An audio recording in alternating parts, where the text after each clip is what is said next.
Cuando nos sentimos inseguros, nos juntamos, como que nos apiñamos. Y esto en un escenario mata el espacio, pero es que en una marca puede matar la comunicación, porque si todo está demasiado junto, nada se lee bien. Así que hoy te voy a contar lo que aprendí en un taller de improvisación teatral sobre el espacio, también por qué eso tiene que ver tanto con la comunicación y qué vio la marca Patagonia antes de atreverse a decir en Black Friday: no compres esta chaqueta.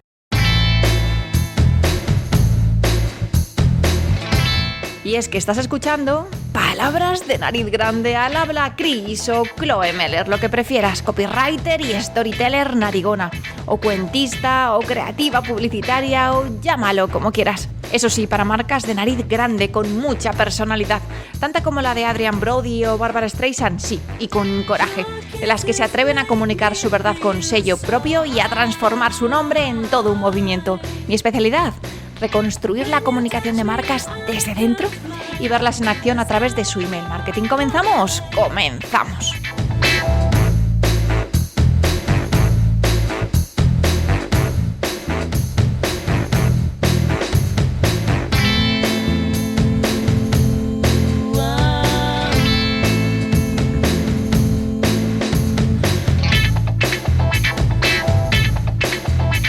Hay una cosa que nos pasa mucho en improvisación teatral. No sé si le pasa a todo el mundo, pero desde luego en mi clase pasa bastante. Es empezar una escena y sin darnos cuenta nos juntamos, nos quedamos todos ahí juntitos, arrejuntados, apiñados. Y entonces aparecen dos personajes en escena y en vez de dejar aire entre ellos, en vez de permitir que el espacio también diga algo, nos vamos poco a poco acercando. Como si estar cerca nos diera seguridad. Y entonces llega él: separaos, dejad espacio, que corra el aire. Porque cuando nos juntamos demasiado, la escena pierde muchas cosas.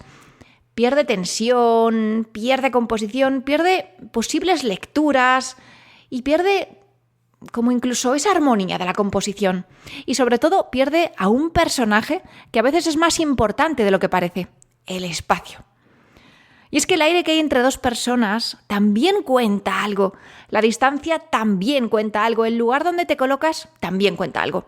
Y esto, que parece muy obvio cuando lo ves desde fuera, cuando estás dentro no lo es tanto. Porque cuando estás dentro de la escena, tú no ves la escena. Solo estás sobreviviendo, diría. Estás intentando no quedarte en blanco, no bloquearte, no hacer el ridículo, no perder el hilo. Y a la vez dejarte llevar y no dejar que la energía se caiga. Y entonces haces lo que hacemos muchas veces cuando tenemos miedo. Te juntas con el otro, te acercas, te pegas a lo conocido, te refugias. Pero al refugiarte, cierras un montón de posibilidades. Y el otro día, en un taller que hicimos intensivo de improvisación teatral, me di cuenta. Salí de allí con una energía brutal, como cuando algo te abre una puerta en la cabeza, pero no desde la teoría, sino desde el cuerpo, porque la impro tiene mucho de eso. De ponerte delante de cosas muy incómodas, de muchas cosas incómodas. Como mirar a los ojos, jugar, no controlar nada, estar presente y disponible. Y es que además el taller empezó de una forma que, si me lo cuentan antes, igual habría dicho: mira, yo aquí he venido a improvisar, déjate de historias, no he venido a esto. Nos pusimos en parejas y teníamos que darnos un masaje el uno al otro. Y encima a mí me tocó con un chico de Murcia, al que no había visto en mi vida, no lo conocía de nada. Y sí, la verdad, fue un poco incómodo porque, claro, una cosa es decir, hay que salir de la zona de confort en una frase así de taza, y otra cosa es que te toque darle un masaje a un desconocido un sábado por la tarde. Pero bueno, da igual, la impro también va de eso, de incomodarte, de darte cuenta de que tu cuerpo llega a los sitios antes que tu cabeza. Y de aceptar que hay momentos en los que no puedes esconderte detrás de una frase brillante. Así que es lo que tocaba y punto. Pero es que después de eso jugamos al pilla-pilla. Sí, al pilla-pilla de toda la vida. Ese juego tan viejo que casi no necesita explicación. Pero en un momento dado el juego cambió.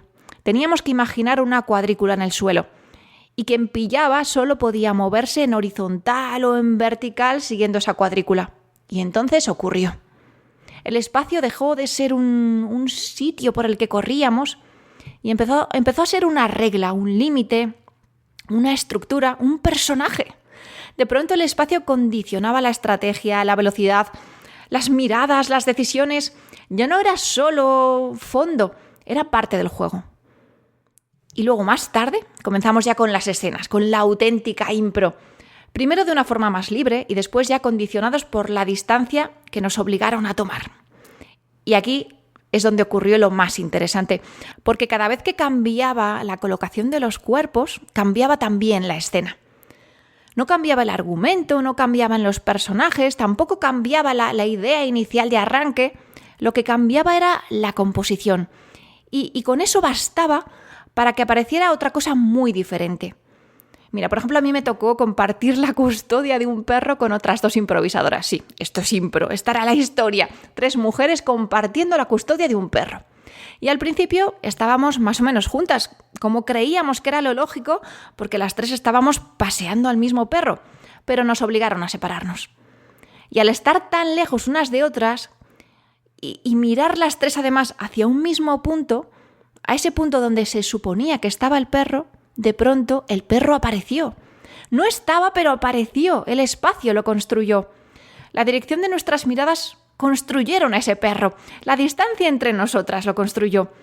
Y en cambio, si hubiéramos estado, como estábamos al principio, si hubiéramos estado las 3 pegadas, fingiendo llevar una correa, probablemente el perro habría sido solo una excusa. Pero al separarnos, ese perro invisible se convirtió en algo mucho más presente y entonces el espacio empezó a hablar. Y hubo otra escena en la que había 2 cajeros de supermercado.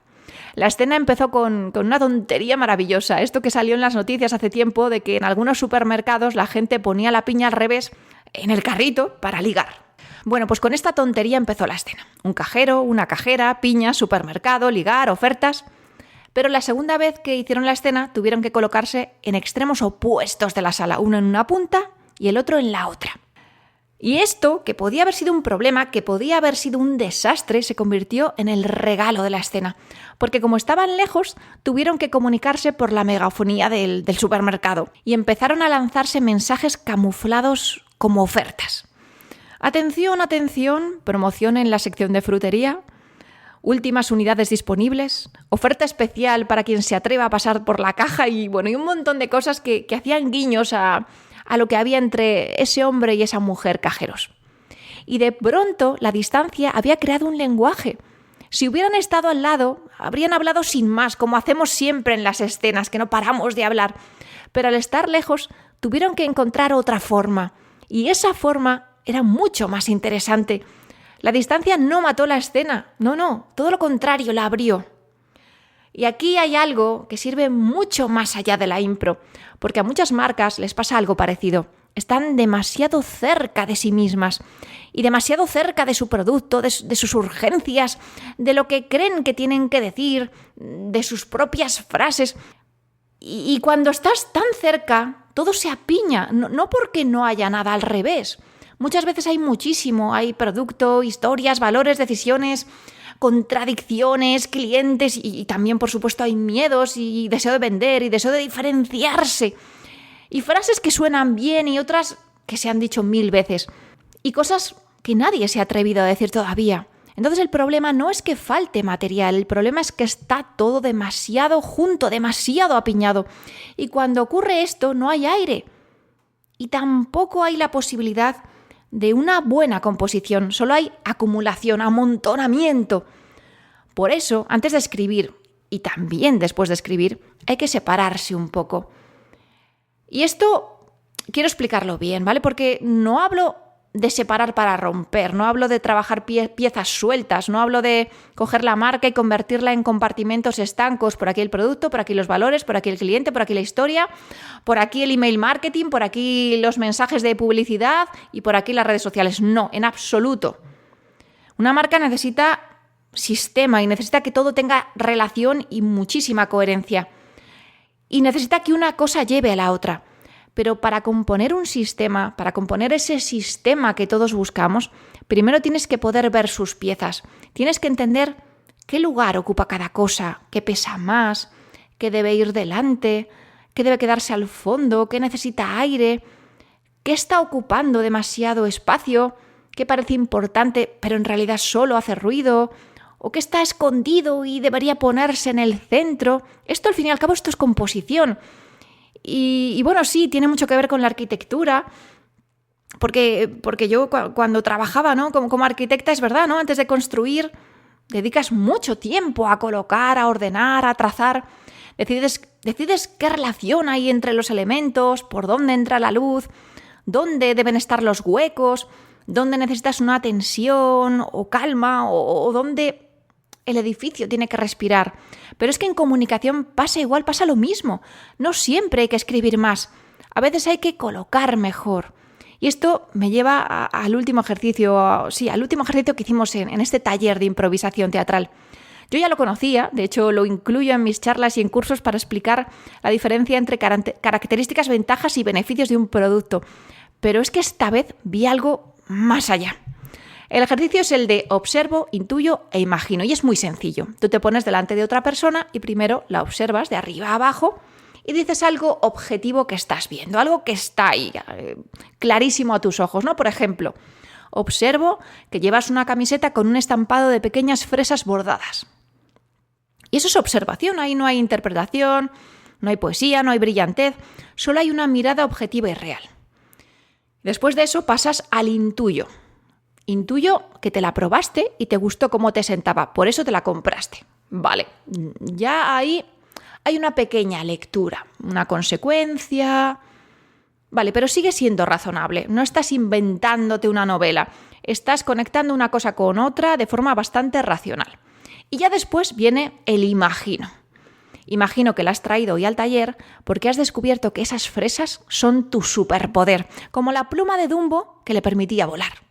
Y ahí entonces ya aparece la historia, la imagen, el mundo, la imaginación, pero lo importante es el orden que has seguido para llegar a este punto. Primero has observado, después has intuido y ya después has imaginado. Y creo que muchas marcas y muchas agencias se saltan los dos primeros pasos, van directamente al imagino. Quieren la idea feliz, el claim brillante, la campaña llamativa, el manifiesto súper emocionante y la frase que parezca como muy profunda, incluso la polémica, la viralidad, el giro, el vamos a hacer algo súper diferente y original, pero no han observado antes, no han mirado bien qué había antes ahí, no han entendido de dónde viene lo que tienen y no han separado lo que es verdad, por ejemplo, de lo que es cliché o no han distinguido lo que la marca puede defender de lo que simplemente queda bien en una presentación. Y entonces sí, la creatividad puede salir muy rápido, pero sale flotando, puede sonar bien, puede incluso llamar la atención, pero no tiene raíces, no se sostiene en nada de la marca, de lo que de verdad importa de esa marca, tanto de sus valores como de lo que puede ser relevante para su público, ¿no? Y esto se ve muchísimo y tiene mucha relación también con lo que hablaba en el episodio 177, cuando hablaba de misión, visión y valores de marca. Porque muchas veces se rellenan estos conceptos como si fueran un puro trámite, como si hubiera que tenerlos porque toca, pero luego se olvidan, ¿no? Y se dejan guardados en un cajón. Y entonces aparecen las palabras de siempre, porque encima como los has rellenado, pues eso, como si fuera la obligación de turno, pues colocas lo primero que se te viene a la cabeza y que es genérico, ¿no? Cercanía, calidad, innovación, sostenibilidad, compromiso, pasión y personas. Y no digo que esas palabras estén mal, puede haber mucho de eso en tu marca. El problema no es la palabra, el problema es si esa palabra sale de algún sitio y por qué, y cómo sale, qué es para ti cada una de esas cosas, cómo lo ves tú. Y si está sostenida por decisiones, si se nota en tu producto, si afecta cada día a lo que haces cuando nadie te mira, si puedes defenderlo cuando implica renunciar a algo. Porque si no, la palabra pues no comunica, solo es, pues eso, decoración.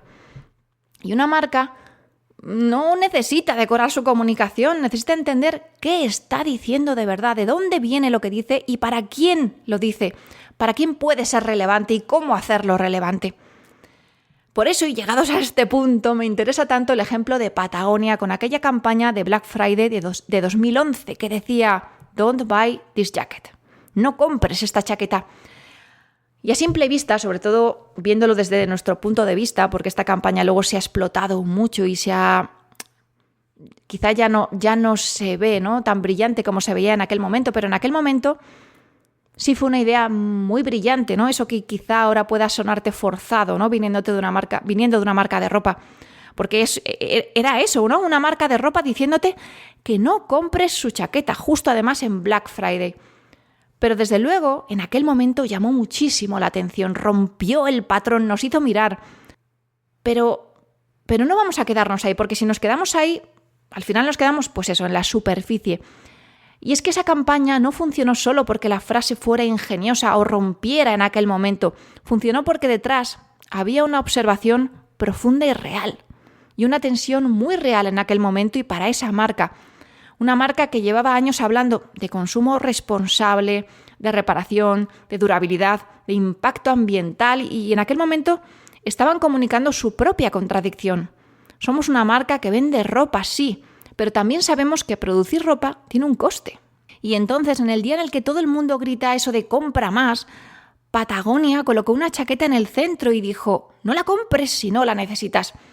Y eso no fue una ocurrencia, fue una idea que nació de mirar bien, de entender la contradicción que había en la base y de colocarla en el lugar exacto, en el sitio adecuado.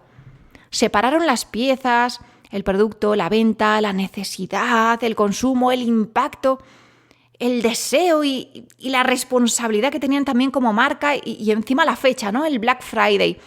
Y después lo colocaron de una forma que generaba tensión y sentido. Quizá en otra marca esa misma frase hubiera sido puro postureo. De hecho, otras marcas que han intentado copiar eso han sonado así. A provocación vacía, a una manera de hacerse los interesantes, pero en Patagonia tuvo sentido porque no nació solo del ingenio o de la idea feliz. Nació de su forma particular de mirar, de una forma de estar en el mercado, de una posición además que la marca podía sostener. Por eso digo que no basta con imaginar, primero hay que observar. Y antes de observar incluso hay que tomar distancia. Porque cuando estás demasiado encima de tu marca, ¿no? Como decíamos antes, todo puede parecer igual de importante, todo parece urgente además, e imprescindible, y todo parece que tiene que estar en la home, y todo parece que tiene que entrar en el email, y todo parece que puede decirse en el primer titular, y entonces pasa lo mismo que pasa en impro, cuando nos apiñamos, que hay gente, hay intención, hay muchas ganas, hay mucha energía, pero no hay aire y sin aire no se lee y resulta pues bastante desastroso. Porque sin aire no se entiende la relación, sin aire no aparece ese tercer personaje. ¿Y quién es ese tercer personaje en comunicación? Ese personaje, este espacio, ¿no? de la escena, en comunicación puede ser el contexto, el silencio, la tensión entre lo que vendes y lo que defiendes. Puede ser una contradicción, puede ser una renuncia, o puede ser una verdad que estaba ahí, pero tan pegada al día a día que nadie la estaba viendo. Por eso comunicar bien no empieza escribiendo, como he dicho, no, empieza mirando. Y muchas veces para mirar, primero tienes que moverte de tu sitio. Hay que separarse un poco, hay que dejar de estar encima todo el día, encima de ese perro invisible. Hay que alejar a los cajeros para que aparezca la megafonía y hay que colocar las sillas antes de inventar la escena. Y hay que preguntarse qué está diciendo la composición antes de ponerle palabras encima. Porque una marca como una escena no solo se entiende por lo que dice, también se entiende por cómo coloca lo que ya tiene. Y a veces lo que necesita no es una idea más, ni otra frase, ni otro contenido, ni otro manifiesto. A veces necesita algo mucho más simple y también mucho más difícil a la vez. Esa distancia es suficiente para volver a verse y aire suficiente para poder leerse y para que se pueda leer. Y también, ¿no? Una mirada lo bastante honesta como para no saltar directamente a la frase bonita. La frase bonita puede esperar. Primero hay que observar, después intuir y ya solo entonces imaginar. Y hasta aquí el episodio de hoy. Solo me queda decirte, pues lo que te digo siempre, que te suscribas a la Mailer Letter en chloemailer.com/eme para no perderte lo que hay detrás y entender mejor cómo se construye una marca que la gente elige, la tuya. Y Arfavo habla de palabras de nariz grande. Agitemos cabezas, sumemos abrazos, llenemos de narigones el planeta. Un abrazo y nos vemos en el próximo episodio. Si tú quieres, claro. Y recuerda, hoy es martes, así que cásate, embárcate y sobre todo improvisa. Pronto una nueva palabra de nariz grande. ¿Cuál será?